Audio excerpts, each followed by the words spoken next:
வியாபார காரணங்களுக்காக ரீல்ஸுகளுக்காக Islamic humming R Nasheed பயன்படுத்துவது பற்றிய சட்டம் என்ன? எந்த காரணத்திற்காக இருந்தாலும் அடிப்படை என்னன்னு கேட்டால் மியூசிக் இசை கருவிகளை கொண்டு இசைக்கப்படுகக்கூடிய சப்தங்கள், அந்த சப்தங்கள் நமக்கு தடை செய்யப்பட்டிருக்கு. அது இஸ்லாமிய பெயரில் இருக்கக்கூடிய நஷீதுகள் இருந்தாலும் சரி, அல்லது அது எதுவுமே இல்லாத பொதுவான ஏதேனும் ஒரு பாட்டு இருந்தாலும் சரி, இசைக்கருவிகள் இருக்கு அப்படின்னாவே அது நமக்கு தடுக்கப்பட்டுரும். முதல் விஷயம். ரெண்டாவது விஷயம், ஹம்மிங் அப்படிங்கும் போது வியாபார நோக்கத்துக்காக சில பிஜிஎம் அந்த ஹம்மிங் மட்டும் இருக்கு அப்படின்னா, முதல்ல இந்த ஹம்மிங்கிறது இசைக்கருவியால் வரக்கூடிய சப்தம் இல்லை.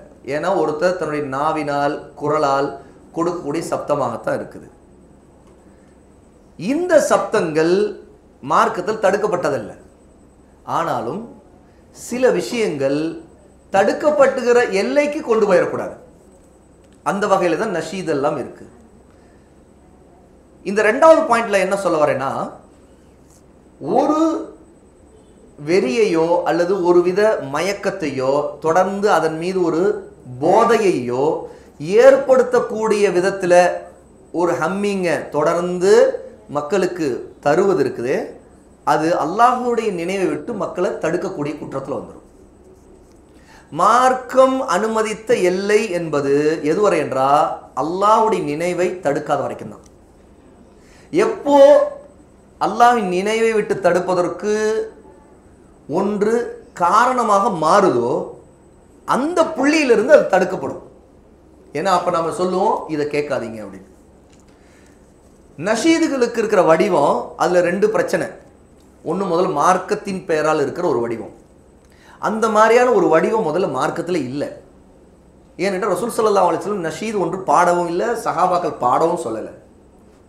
அரபுகள்கிட்ட இருந்த கவிதை பாடுதல் அப்படிங்கிறது இன்று நாம் சொல்கிற நஷீதுகள் அல்ல. வழக்கமாக இன்னைக்கு ஒரு நல்ல கவிதை வரி, அதாவது தப்பு இல்லை, வரிகள் நல்ல கருத்து இருக்குது, அந்த கருத்துக்குள்ள உள்ள வரியை ஒருத்தர் பாடி காட்டுறாரு.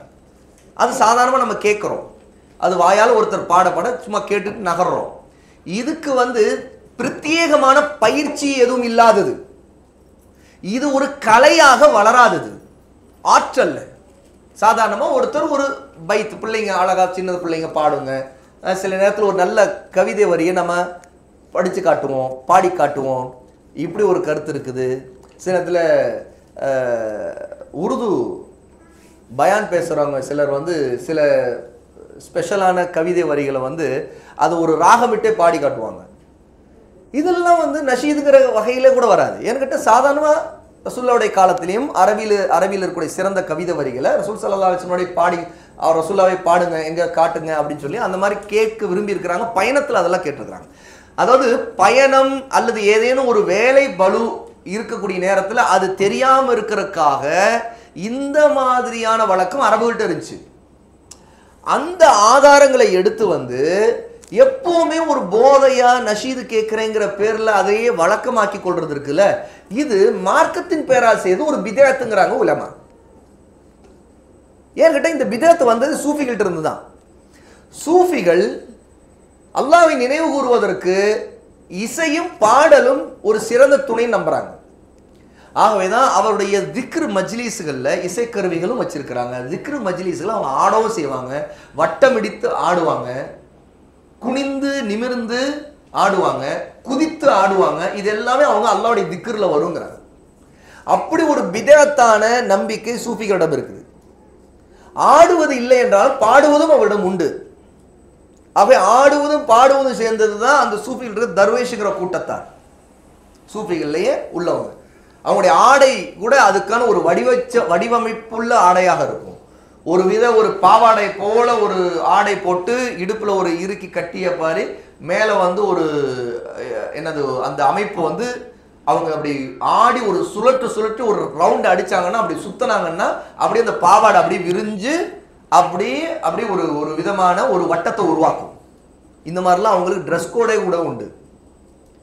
இதுல இருக்கக்கூடிய ஒரு பகுதி தான் அவங்கள்ட்ட இருக்கிற நஷீது.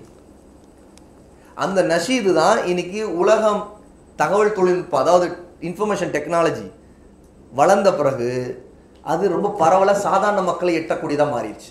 ஆகவே தான் அதுக்கான மேடைகள் போடுவதும் அதற்காக பயிற்சிகள் எடுக்கிறதும் அது ஒரு கலையா ஆற்றா வந்து அதை மார்க்கமாகவே பேசுகிற அளவுக்கு அல்லது அது அல்லாஹ்வுடைய ஈமானை நமக்கு அதிகப்படுத்துது அப்படிங்கிறதையும் உருவாக்குறாங்க. ஷேக் சாலிஹ் அல் உசைமீன் ரஹிமஹுல்லா, இமாம் அல்பானி, இமாம் இப்னு பாஸ், இன்னும் ஷேக் ஃபௌசான், இப்போ நான் படிக்கிறது கொண்டிருக்கிற நூலின் ஆசிரியர், இந்த மாதிரி எத்தனையோ அஹ்லு சுன்னாவுடைய சரியான சலஃபி மன்ஹஜில் இருக்கக்கூடிய உலமாக்கள் அவங்க நஷீதுகளை பித்அத் என்று ஃபத்வா கொடுத்துருக்குறாங்க. இது 2வது பாயிண்ட். அப்போ பித்அத்தான அந்த விஷயங்களை நாம ப்ரொமோட் பண்ற மாதிரியான ஒரு எல்லைக்கு போய் நின்றக்கூடாது.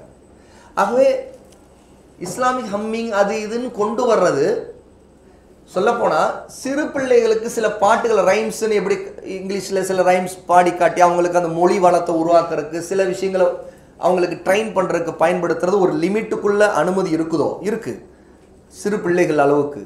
அதே மாதிரி தான் சில நல்ல வரிகள் உள்ள நஷீதுன்னு சொல்லப்படக்கூடிய இஸ்லாமிய பார்வையில் இருக்கக்கூடிய வார்த்தைகள் பிரயோகங்கள் இருக்கக்கூடிய வார்த்தைகளில் சிறு பிள்ளைகள் அதை பாடுவது, அதுலேயே அவங்க மூழ்காமல் பார்த்துக்கிறது.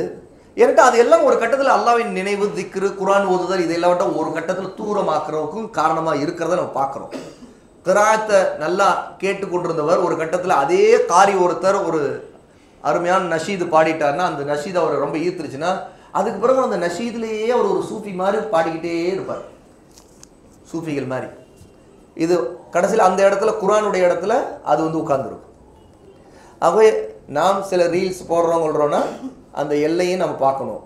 அது லேசான ஒரு குரல் ஹம்மிங்காக தான் இருக்குது, அது ஒரு எந்த அளவுக்கு தீமையின் பக்கம் ஒரேட வழியை வகுத்துறாது அப்படின்னு இருந்தால் அல்லாஹ் மிக அறிந்தவன், அது குற்றமாகாது.